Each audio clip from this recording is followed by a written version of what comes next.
glorious. No, I won't give in, I won't give in till I'm victorious.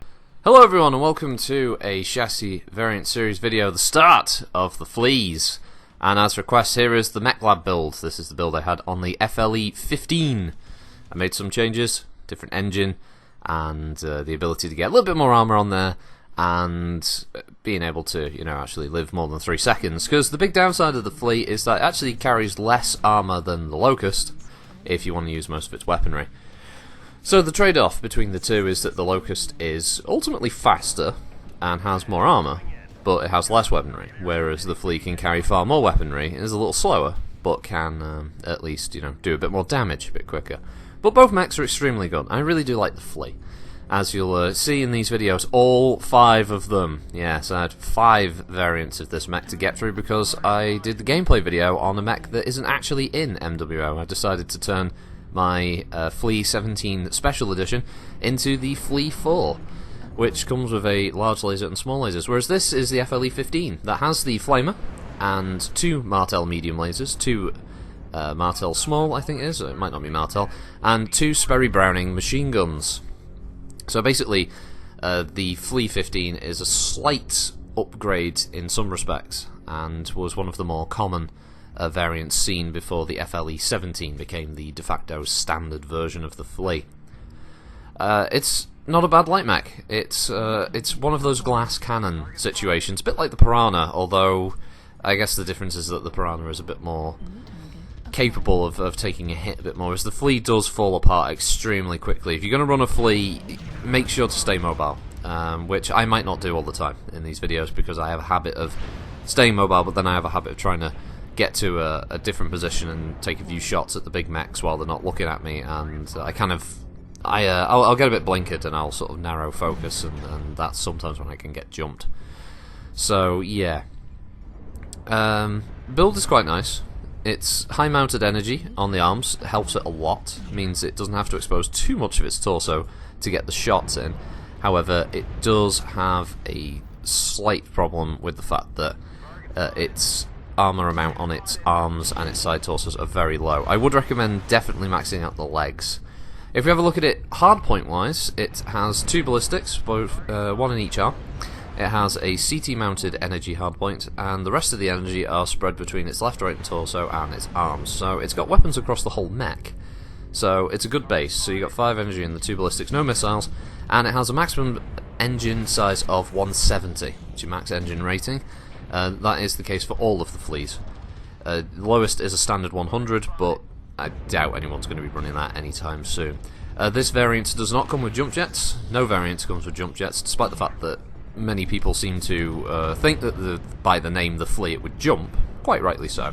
It was a rename factor because it was originally called the Trooper, and the Trooper had a very bad history, so they rebranded, so to speak, and as such it became the Flea.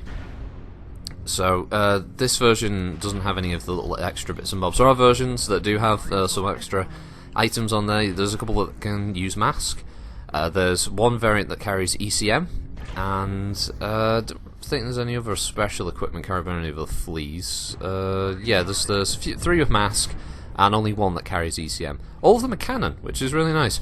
The Hero Mech is the exception to that rule, of course. There is no Romeo 5000. It may be based loosely around something from one of the books, but it's not Hero Mech used by any specific pilot in Battletech's history. So, if you're going to build these, I guess these things are pretty straightforward now, especially with lights. If you have any experience running Locust builds with lots of energy weapons, then these kind of run along the same lines, basically. You're going to be looking at mounting multiple smalls or pulses, or trying to use multiple ER mediums nowadays, or just normal medium lasers, so you can do good alpha strikes and then quickly reposition yourself to another firing point and moving on. So I think the same theory applies in play. The only thing that you have to be aware of when running the Flea these days is, compared to the Locust, it just doesn't have that top speed. So you won't be reaching your maximum speed as quickly as a Locust, and you certainly won't be creating that distance between targets as you do. So you have to keep that in mind. I found that the Flea works best in a couple of scenarios. It works best in the middle of a furball. Because it's so small, the mech is a lot shorter, even by the Locust standard. It's such a small mech that you can literally run around and be unseen in the middle of a big fight. So you can get up close to those targets and you can start hitting them, and it'll definitely distract pilots very quickly and stop them from having any sort of focus on some of your larger teammates. So it's a great little harasser. It can be pulled off to one of the far flanks as well. If you want to go with a kind of snipey build with the Flea, such as Locusts with ER large lasers, for instance, then this is also quite a viable tactic because, again, it's so small, and the high-mounted energy hardpoint, which is the one advantage it does have over the Locust, is that it's guaranteed that it'll have a better angle on its shots, that you'll be able to use some of the terrain on maps, especially like this one on Tourmaline. You'll be able to just basically hide and snipe from distance. I'm not sure if a PPC build of some description might work better in a sort of flanky snipey kind of way, but yeah, it's not too bad. Oh yeah, the Flamer I recommend keeping, to be honest, if you want that extra level of fun. I love overheating enemies with the Flamers. They're just so good. Oh Christ, I remember this round now. So yeah, I'm nearly dead and I'm pretty sure I die soon. So the ending to this round has to be seen to be believed. So what we end up with is a situation of, I think, two players who were pretty new, from what I could tell. You had this King Crab who had a lot of LRMs. So he had like a long range King Crab. I'm not sure if it was a like a trial one or something. And then you had another guy on my team. Yeah, this fella, he's got no weapons, so he just powered down because he's got nothing left. He should have been face rubbing, basically. He should have been running around just like butting people. He's nearly dead anyway. Like a light breeze will kill him. So he powers up just to show everybody that he's got nothing left for everyone who's spectating him, right? So I switch back. So this is our last fighter in the map. He's 2-on-1. He's got this King Crab, and I think it's a rifleman.